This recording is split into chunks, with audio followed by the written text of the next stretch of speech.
Hello, and in this short video we're going to answer a very often asked question. But before that, a little bit about this ship, the Sapphire Princess. One of two Gem-class ships built by Mitsubishi in Japan in 2004, which are based primarily on the Grand class, but modifies the placement of the Skywalker's nightclub at the top to be just aft of the funnel rather than overhanging the stern of the ship, the top-heavy design of which apparently made stability a little more challenging to the officers. Gem class also have one less passenger deck than the latter-built Crown class, and we think they look all the more sleek because of it. In fact, in our opinion, this ship is the best looking of all the Grand class variants. Do you agree? Leave a comment as to which you prefer. Oh, and if you're wondering about those weird 1970s sci-fi inspired retro jet engine thingies bolted to the sides of the funnels, I have it on good authority they serve absolutely no purpose at all.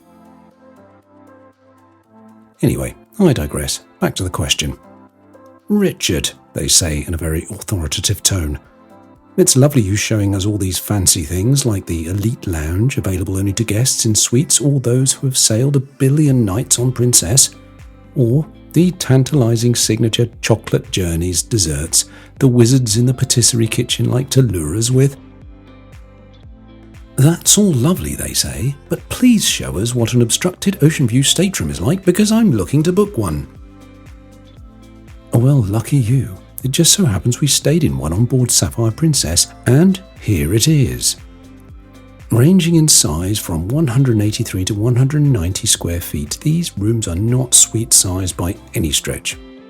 But we really like ocean view rooms because they are on a low deck, genuinely midship position, which means they're more stable in rough seas, and with glass thicker than your granny's reading specs, the room is devoid of all the creaks, rattles and groans you might get with a balcony door, and therefore it's super quiet to stay in.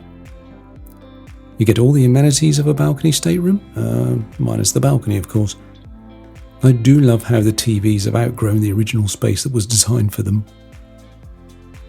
These little extras were a gift and definitely not standard amenities in this class of stateroom, but I had to show you them as they look so nice.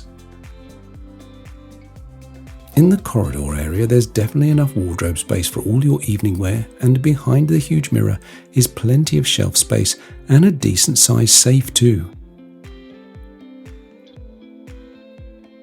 The bathroom is standard for a princess stateroom of this category, and although showing their age a little by royal class standards, are still good enough at this price point.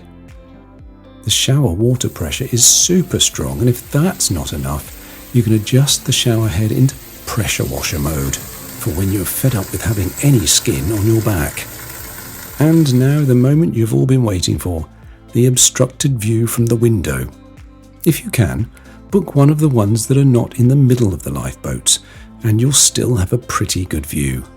I just wish this was a view of a Caribbean island, not the Fawley gas terminal near Southampton. There you have it. Thank you for watching, and please like this video, and if you subscribe, I'll even save you a strawberry. Oh, and there's a couple of other videos we think you might enjoy too. So, happy viewing, and thank you.